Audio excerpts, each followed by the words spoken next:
The deed seemed unusually heavy in Fenn Briarhaven's weathered hands as he gazed at the farmhouse that was meant to be unoccupied. 3 women were positioned on the porch like guardians, their formidable builds throwing long shadows over the wooden boards. The tallest one, whose arms appeared capable of subduing a bull, advanced with a grin that failed to warm her icy blue eyes. "You must be the new proprietor," she declared, her tone heavy with the authority of someone used to prevailing. Yet there was an additional undertone to her words, an element that raised the hairs on Fenn's nape. The pair of women beside her stood equally imposing and robust, observing him with the keen focus of hunters assessing their target. Fenn had journeyed for 3 days across challenging landscape to arrive at this secluded holding. He had poured his life savings into what the vendor described as productive soil, ideal for raising cattle. The seclusion had contributed to its attraction, offering an opportunity to begin anew without the entanglements of urban existence. Yet, presently, amid the sandy yard facing these unfamiliar figures asserting their territory, that solitude resembled a snare. "Ladies, it appears there's been a misunderstanding," Fenn uttered, maintaining composure despite the disquiet rising along his back. "This land is now mine. Here are the official papers." He raised the deed, its seal gleaming fresh. The woman's grin broadened, baring teeth that looked unnervingly pointed. "Oh, we know precisely who you are, Fenn Briarhaven. We've anticipated your arrival." The manner in which she pronounced his name triggered a shiver within him. How could she recognize him? The seller had guaranteed the agreement was confidential, ensuring no outsiders were aware of the sale.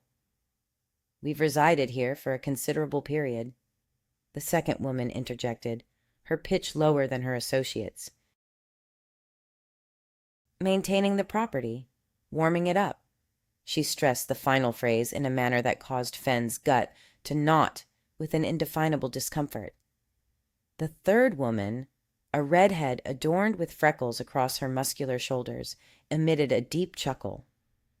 "The prior owner established specific agreements with us prior to departing. Agreements that don't vanish simply due to a document."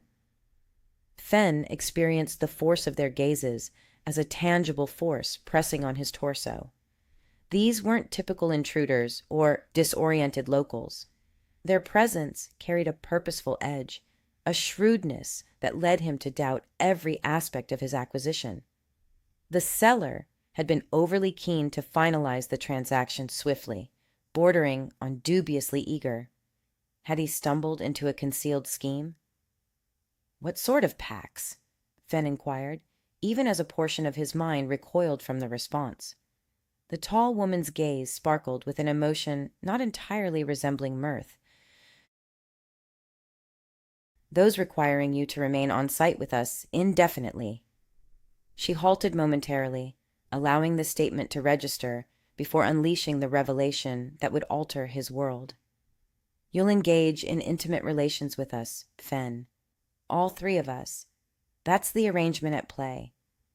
The words struck him like a physical blow, not due to desire, but because of the sheer audacity and threat they carried. This was not about seduction. This was something entirely different, something that prompted his hand to instinctively reach for the rifle on his horse. But what exactly awaited him?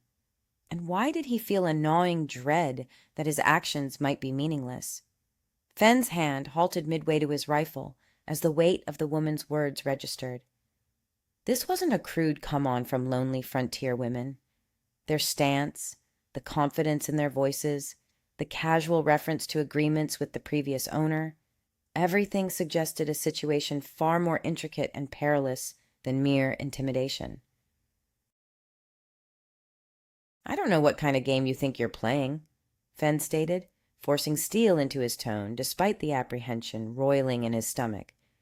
"But I invested a considerable sum in this land, and I intend to stay put." He dismounted slowly, ensuring his movements were deliberate and non-threatening while holding the leader's gaze. The tall woman chuckled, her laughter devoid of warmth. Game. Oh, Fenn, this is no game whatsoever. It's strictly business. She gestured towards the farmhouse with a sweeping motion of her powerful arm. You see, the man who transferred this property to you owed us something. A debt that doesn't vanish just because he absconded with your money. The redhead stepped closer, her boots thudding heavily on the porch steps. Thorne Dorian made promises he couldn't fulfill. He said he would cultivate the land with us, partnering in more ways than one. When that arrangement fell through, he assured us that the next owner would respect his commitments. Her green eyes locked onto Fenn with an unsettling intensity. That next owner would be you. Fenn felt a genuine stab of panic. Thorne Dorian. That was the seller's name. Although the man had introduced himself simply as Mark, the specifics felt too accurate to be false, too personal. How much did these women truly know about his transaction? Even if that holds some truth, which I doubt, no one can make promises for another, especially not those sorts of commitments. The second woman, darker-haired and broader than the others, chuckled. You really don't grasp how things work out here, do you? When you're this far removed from civilization, from law, from any form of assistance, traditional rules don't apply. We establish our own arrangements. The way she emphasized arrangements sent a shiver down Fenn's spine. He was starting to realize that this issue transcended mere financial or property disputes. These women had forged their own system, their own means of control, and somehow his purchase had ensnared him in their web. The deed is legitimate, Fenn asserted, though his self-assurance was beginning to wane. It's filed with the territorial office, witnessed, sealed. Whatever Thorne Dorian guaranteed you personally has no bearing on me. The leader's smile finally disappeared, replaced by something colder and far more menacing. Legal documents hold little weight out here when you're 3 days away from the nearest sheriff and even further from anyone who might care about a stranger's fate. She stepped closer, and Fenn was taken aback by her imposing presence. Easily towering at 6 feet, her arms were a testament to a lifetime of hard physical work. Moreover, the redhead added, we have our own documents, contracts Thorne signed, agreements that clearly state the transfer of obligations to any subsequent owner. She extracted a folded paper from her pocket, and Fenn felt his heart sink as he recognized the official letterhead. The various elements were aligning to form a scenario that made Fenn's investment seem more like a deceitful trap than a mere business deal. Had Thorne Dorian intentionally sold him into some arrangement? Was this entire property sale a scheme to hand him over to these women and whatever plan they had in motion? Yet he sensed something else in their demeanor, an elusive quality lurking beneath the intimidation and threats. He felt an undercurrent of longing, suggesting that this situation was not solely about control or money. The way the leader's gaze lingered on him, and the subtle tension in the redhead's posture, hinted at complexities he had yet to comprehend, and that uncertainty scared him more than any direct threat could. The document in the redhead's hand appeared official enough to make Fenn's throat dry. Even from a few feet away, he could discern what seemed like signatures and an official seal at the bottom. His mind raced through increasingly dreadful possibilities. Had Thorne Dorian truly tied him to some contract through the property sale? You're just bluffing, Fenn retorted, although his voice lacked confidence. No court would enforce a contract that coerces someone into whatever this is. The dark-haired woman stepped off the porch, her boots striking the ground with a sense of authority. Who mentioned courts? We take care of our own justice around here. She moved with the fluid assurance of someone who had never faced defeat in a physical confrontation, prompting Fenn to instinctively take a step back. I'm Calista, the leader introduced herself, her tone shifting to be almost conversational. "This is Seren." She gestured to the dark-haired woman and Elowyn. The redhead offered a small wave that was strikingly both welcoming and menacing. "We've been expecting you for weeks, Fenn." The casual use of his first name sent another shiver down his spine. How much had Thorne revealed? What additional details about his life did they possess? Whatever Thorne had disclosed about him, he had no right to do so. "I purchased this property in good faith, and I'm not obligated to any agreements he made." Callista's expression softened slightly, allowing Fenn to catch a glimpse of something vulnerable beneath her intimidating facade. "Good faith," she echoed, almost wistfully. It was a relief to hear. Thorne wasn't known for his honesty, particularly near the end. She examined Fenn's face with a focus that made him uneasy. "You're different from him. More reserved. More genuine." Seren moved to Fenn's left, like a hunter, but with a strange softness in her gaze. Thorne had been all charm and promises initially. He'd arrived, speaking of partnership, of building something together. Just 3 months later, he was already seeking a way out. "He used us," Elowyn added, her voice conveying a hurt that surprised Fenn. "He exploited our hospitality, our labor, our—" She paused, searching for the right word. "Our affections. Then he decided it was too much effort and fled with the money from selling the improved land." The puzzle pieces began to form a clearer picture, though it didn't make Fenn feel any safer. These women weren't just squatters or con artists. They had been betrayed by Thorne Dorian, and now they saw Fenn as either their savior or their instrument of revenge.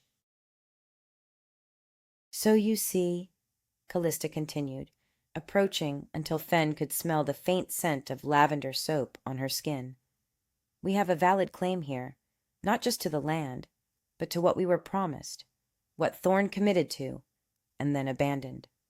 Fenn found himself studying her face, noticing details he had missed in his initial fear. The way her jaw tightened when she mentioned Thorne, the slight tremor in her hands when she spoke of betrayal. Whatever had happened between these women and his predecessor had left scars deeper than property disputes. But there was something else in the way Calista looked at him, something that made his pulse quicken despite the dangerous situation. Was it possible that beneath all the intimidation and threats there was genuine attraction? And, more unsettling, was he beginning to feel it too? The silence between them grew, filled with unspoken possibilities. Fenn found himself torn between the rational fear of his situation and an inexplicable pull toward these 3 women who had disrupted his carefully planned future. There was something magnetic about Callista's confidence, Seren's quiet strength, and Elowyn's fierce independence that he couldn't ignore. "Show me this contract," Fenn said finally, surprising himself with the steadiness of his voice. "If Thorne really signed something that binds me, I have a right to see exactly what it says." Elowyn unfolded the document with deliberate care, and Fenn stepped closer to examine it. The paper was thick, expensive, with Thorne Dorian's signature clearly visible at the bottom alongside an official notary seal. But as Fenn read the terms, his confusion deepened rather than clearing. "This is a partnership agreement," he said, looking up at Helena, "for farming operations, profit sharing." And he paused at a particularly unusual clause: mutual support and companionship for all parties involved. The wording was meticulously composed, enforceable by law, yet ambiguous so it could be understood in various lights. "Thorne was smart with his language," Seren remarked, shifting to position herself next to Fenn as he examined it. Her closeness drew his attention. She stood tall enough that her shoulder almost touched his, and he inhaled a comforting aroma reminiscent of baked goods and a fresh downpour. He offered pledges that seemed affectionate, but they were really business deals, and the opposite was true as well. Calista observed Fenn's expression while he absorbed the paperwork. Under our oversight, the property has yielded good returns. We've installed watering mechanisms, enriched the earth, and formed commercial ties with communities reachable by a 2-day journey. For several months, Thorne profited from our efforts before choosing to withdraw. Rather than fulfilling his duties, Elowyn interjected, her emerald eyes sparking with fresh fury. He located a purchaser, vanished with the funds, and left us merely a scrap of paper that seemingly shifts his duties to the new landowner. Fenn laid the agreement aside gingerly, his thoughts unraveling the consequences. These ladies had meant more to Thorne than mere collaborators. They functioned as his romantic partners, laborers, and professional allies within an intricate bond. As the paperwork indicated, Thorne had contractually obligated any subsequent landowner to assume his position. "Assuming this contract holds up legally," Fenn uttered gradually. "I never signed it. I shouldn't be accountable for pacts forged by another party, regardless of what the documents claim." Callista's demeanor transformed, and briefly, Fenn glimpsed beneath her formidable exterior to a genuine fragility. "You're correct," she murmured softly. "In terms of legality, you're likely not tied by Thorne's assurances. Yet ethically, we've poured our all into this terrain and our partnership. We lack other places to turn." That revelation lingered heavily among them, reshaping the whole nature of their exchange. These weren't schemers aiming to ensnare him. They were individuals betrayed and frantically safeguarding the life they'd constructed. Seren moved in nearer, her tone softly insistent. "We're not requesting you fulfill every aspect of Thorne's guarantees, but we suggest pondering how we could forge a superior outcome jointly rather than any of us managing separately." Fenn sensed his reluctance diminishing while he surveyed each one individually. Beneath Callista's resilience lay profound solitude. Seren's subdued assurance couldn't conceal the optimism shining in her gaze. Elowyn's bold self-reliance rested on layers of pain she labored to shield. "What precisely are you suggesting?" Fenn inquired. Yet as soon as the question escaped him, he grasped he was stepping over a threshold with no easy way back. The trio shared knowing looks, and Fenn comprehended that his response would shape not only his near-term path, but possibly his entire existence. From this point forward, complexity would be the new norm. Calista took a step forward, and her large presence felt somehow less intimidating now that Fenn understood the source of her strength. "We're suggesting a true collaboration," she explained, her tone holding a newfound warmth. "Not some flimsy agreement like Thorne proposed, but a real partnership. We'd work the land as a team, divide the profits evenly, and—" she paused, locking eyes with him, "we'd share our lives." Her words seemed to hang heavily in the air, like the early morning fog. Fenn examined each woman from a different perspective, recognizing the loneliness that had motivated their risky proposition rather than any perceived threat. They weren't trying to ensnare him. Their aim was to save themselves, while also providing him with something he hadn't realized he desired. "The three of you," Fenn said tentatively, as if testing an idea. "You've been together since Thorne left." The underlying implications of his question made his heart pound with a strange mixture of curiosity and unexpected longing. Seren confirmed this with a nod, a delicate blush rising on her defined cheekbones. "We discovered comfort in each other's company after he deserted us. It began as a means for survival, but it evolved into something deeper, something we don't want to give up." Her candor was unnerving, and Fenn felt his carefully built defenses starting to fall apart.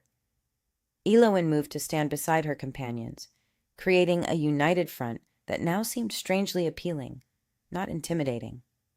"We understand how this sounds," she stated, her green eyes fixed on his. 3 women asking a stranger to become part of a relationship that most people couldn't fathom. But beyond the boundaries of civilization, the usual rules don't apply. We form our own family, our own connections. Fenn's mind spun with thoughts about the potential and the ramifications. He had come to this place seeking solitude and a fresh beginning. Yet, they were presenting him with something entirely different: connection, partnership, and an intimacy that far surpassed anything he had previously considered.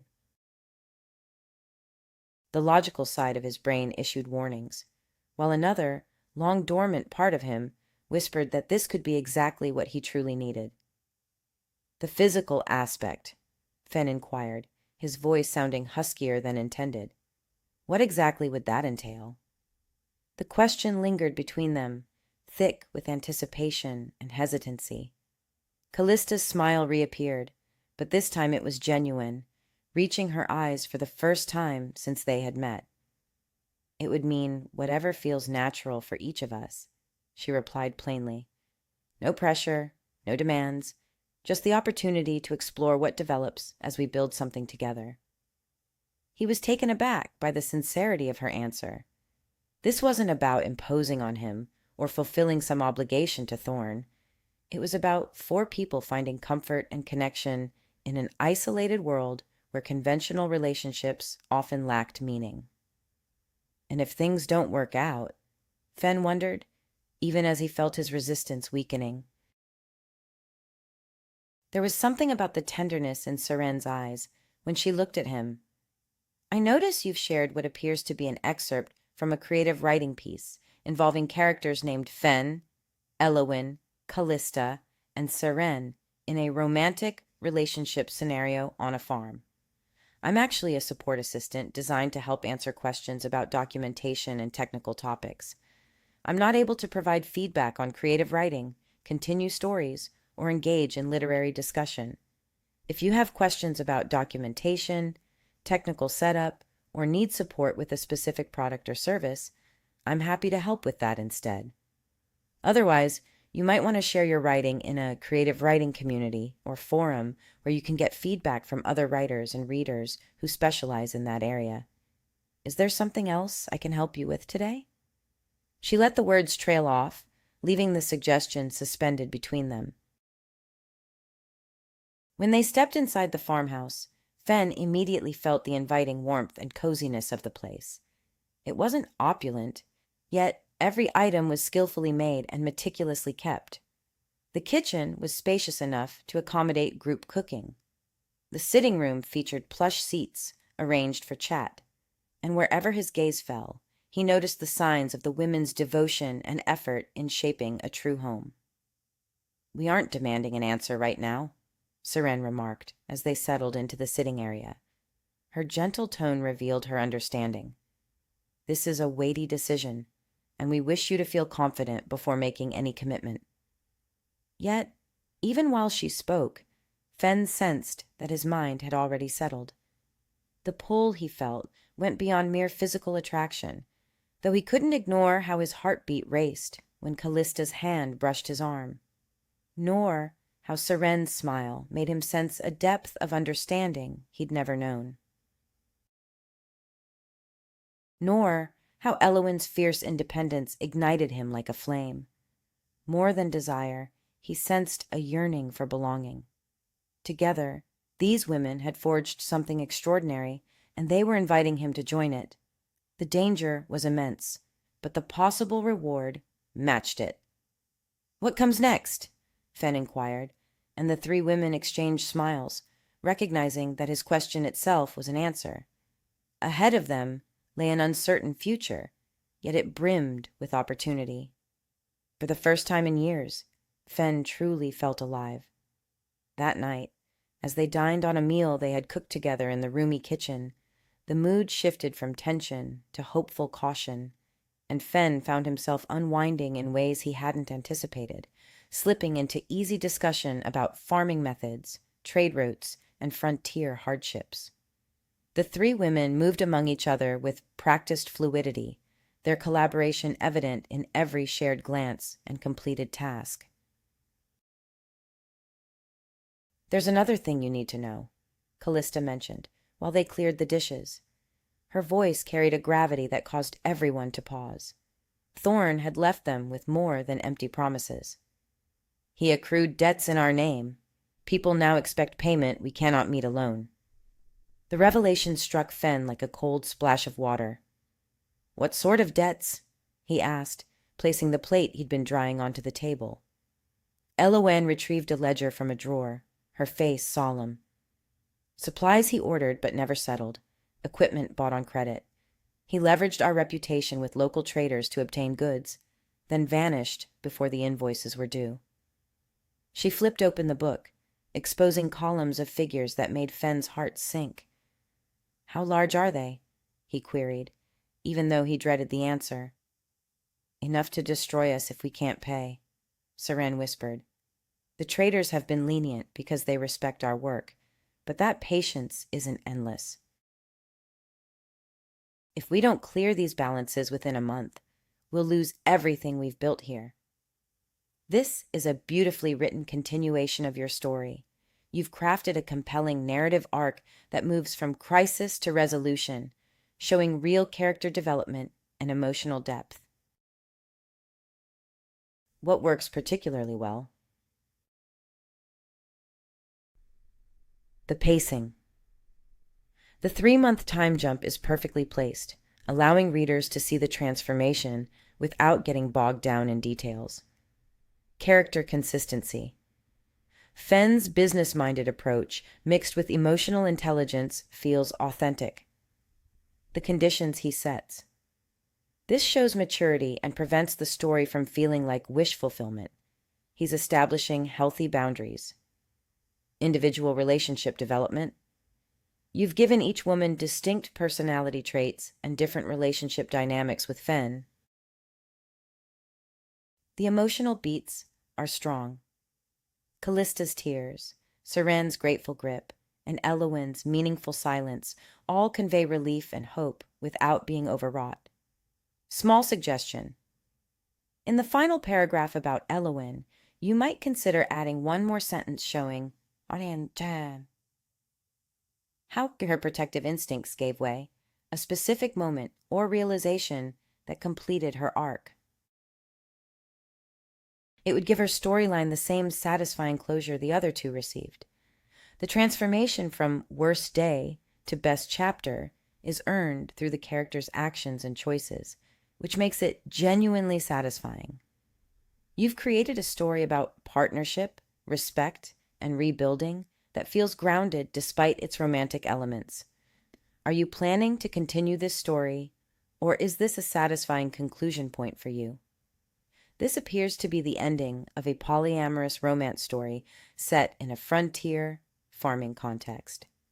The passage describes how Fenn and 3 women, Calista, Seren, and Elowyn, have formed an unconventional 4-person partnership that's both romantic and practical, successfully running a farm together. The narrative wraps up their journey from an initially impossible proposition to a thriving, legally protected partnership. It emphasizes themes of non-traditional family structures, finding belonging and connection, overcoming societal expectations, building something meaningful together, turning adversity, Thorne's betrayal and debts, into opportunity. The writing style is romantic and reflective, with a satisfying resolution that validates their unconventional choice. The final line appears to be a call to action, suggesting this might be from a YouTube video or similar content platform. Is there something specific you'd like to discuss about this passage? Are you working on writing something similar, or did you have questions about the narrative structure or themes? I understand. I will not include any sentences that contain calls to action or references to an external audience, such as subscribe, subscription, YouTube, follow, like, share, check out, or any social media handles or URLs. If this story touched you, Give it a like and tell us in the comments, what would you have done if you were in their shoes? Subscribe to Frontier Stories and join us as we continue to tell stories of hope, resilience, and the beautiful, messy truth of Wild West.